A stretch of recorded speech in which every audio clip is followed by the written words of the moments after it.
नमस्कार आणि राम राम मंडळी. चला बघू आज कोणती भाजी बनवली आहे.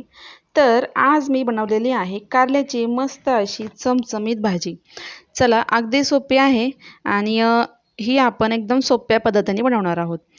तर सुरुवातीला तेल घेतलं, जिरी मोहरी चांगली तडतडून दिली, कांदा टाकून घेतला. त्याच्यामध्ये हे जे आहे म्हणजे पाकिटाच्या जे आलं लसूण आहे ते घेण्यापेक्षा मी हे घरीच आपलं आलं लसूण मस्त टाकून घेतलं ह्याच्यामध्ये बारीक चेचून.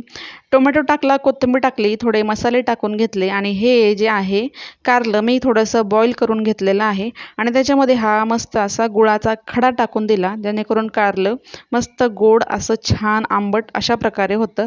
हे आता बघा तयार झालेलं आहे. तुम्ही याच्या शेंगदाण्याचा कूट पण टाकू शकता, पण मी टाकलेलं नाही.